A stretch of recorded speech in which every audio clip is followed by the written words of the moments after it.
اخوان، هذا اللي غنهضروا عليه اليوم الشهر هو اذكى نصاب عرفتو ميريكان وفرنسا.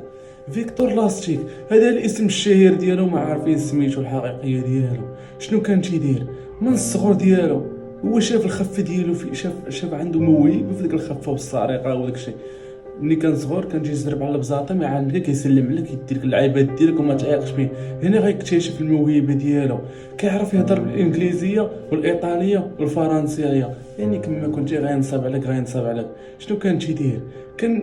كان جيب شي واحد الباطو من ميريكا، من فرنسا، جيب شي لميريكا الولايات المتحده الامريكيه. وكان تيتجمعوا فيها الناس اللي لاباس عليهم، صحاب العاقه وصحاب الفلوس. وكان ديما تيمشي. شنو غيدير هو؟ حتى هو يضرب لك الحطه وغيلبس لك مزيان، يبان حتى هو من صحاب الفلوس. وكان تيتقول شي حاجه سميتها الكارطه، تيطير فيها ما تقشع والو، القوالب ديالها والحركات والخفه وداك الشيء. يعني خونا كان ضابط داك الشيء ديالو. غيولي تا هو يركب في الباطو. هنا تبدا النصيب ديالو الكبيره، ملي كان نصاب الصغير دابا بدا يدخل على الكبيره. بدا تيطلع معاهم تا هو في الباطو، وتبدا يستعرض عليهم شي حركات ديالو والمهارات ديالو في كارطه والعاب الخفه وديك التخربيق. شنو غيقول لهم؟ غيبدا يتعرف على الناس صحاب العقل، الفلوس ديالو بصح. غيقول لهم باللي عندي خصني نقدم واحد العرض من القدام في الولايات المتحده، في واحد المدينه معروفه بهذاك المسرح وديك التخربيق.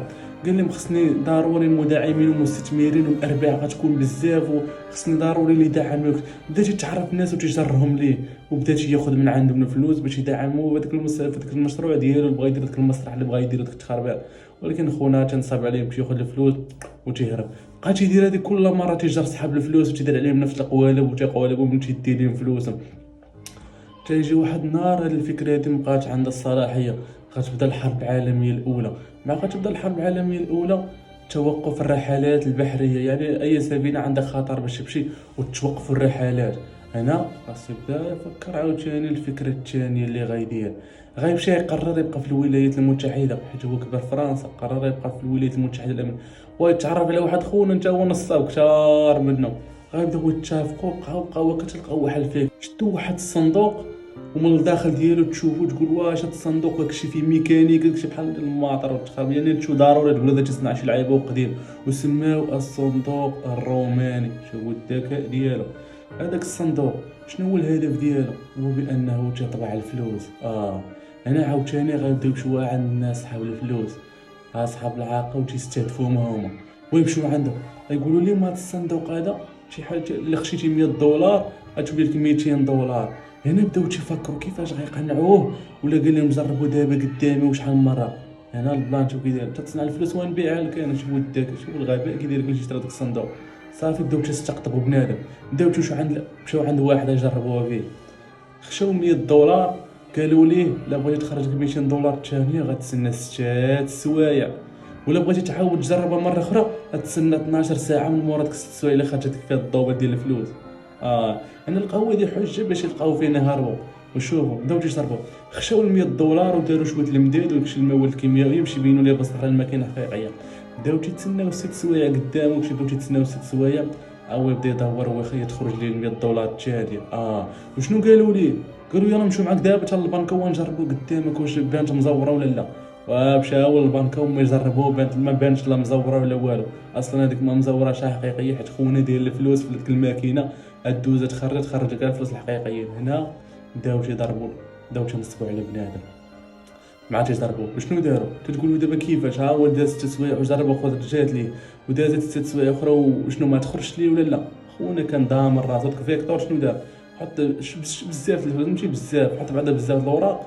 كل مره يجربوها تخرج ليه، كل مره تخرج ليه واك الفلوس راه خاشيه. فيكتور في ديك الماكينه كتدور وكتخرج لك الفلوس حقيقيين.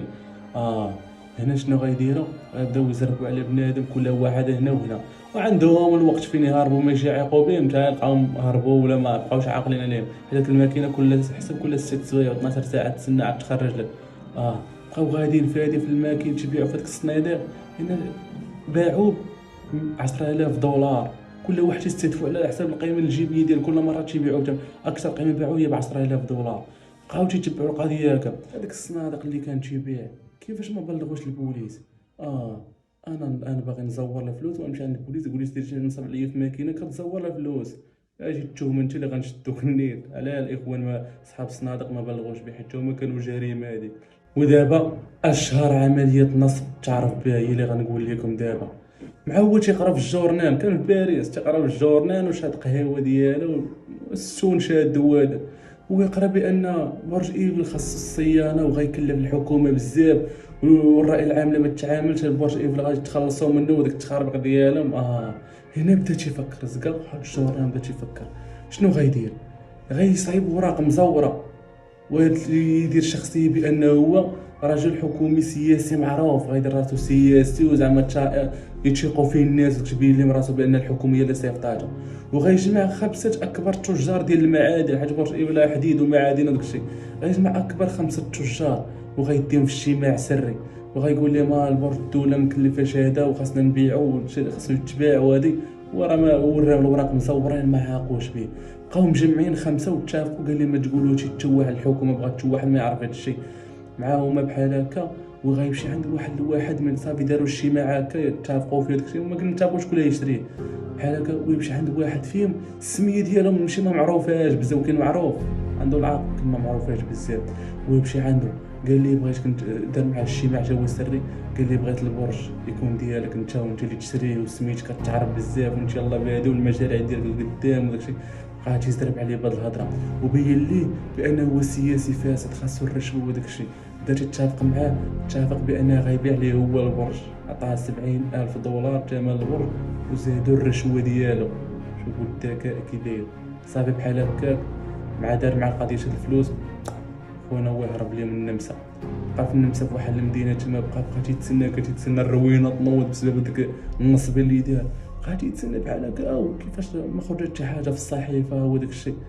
خونا قال هنا بدا تيفكر، قال اخرى الا مشى عند البوليس الا مشى عند البوليس غيقول لهم غتشوه القضيه والسمعه ديالو غتشوه وما غتجيش وما غيرضاش، السمعه ديالو غتهبط. هنا القضيه داز مزيان، شاد الفليسات وداك الشيء. شنو غيدير؟ عاوتاني غيقرر يدير النصب الثاني بنفس الطريقه، عاوتاني رجع لباريس وجمع اكبر عاوتاني خمسه اكبر الناس ديال تجاره المعادن تما، مع جمعهم بحال هكا.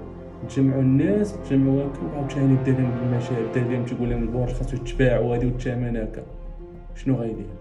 غيمشي عند واحد عاوتاني يختار واحد منه، ولكن هاد المره ما غيزهقش منه. غيمشي عنده غيقول ليه البرج انت اللي خاصك تشريه هو هادي الطن. خونا تيقرا في الوراق حسب شي لعيبه ماشي تلهي. شنو غيدير؟ غيتصل بالبوليس. وانا مع شاب لاخر اتصل شاب لاخر قضيه عراق وداك الشيء، ويخرج عاوتاني كاع هرب عاوتاني للميريكان، هرب من الميريكان عاوتاني من فرنسا للميريكان. صافي بحال هكا بداو تعرفوا الناس، مشى للميريكان وبيع عاوتاني رجع العيشه ديالهم تيقلبوا عليه لا والو. بدا تيعيش لانه عاوتاني ديال عمليات النصب الكبار، بدا تينصب هنا والفلوس والملايين تينصب، ودخل معاه عصابات المال وداكشي تيبغى ينصب عليه الساعه كون ما خاف على راسو من ربي الفلوسات وكلا، بقى تينصب بهاد الطريقه حتى يجي واحد النهار ويمشي ما غيشدوه غيديوه للحبس. بقى في الحبس هكا يلا بغا يهرب عاوتاني، يلا فوق الميتكم يلا بغا يهرب يشدوه عاوتاني ويتحكم عليه ب20 عام ديال الحبس.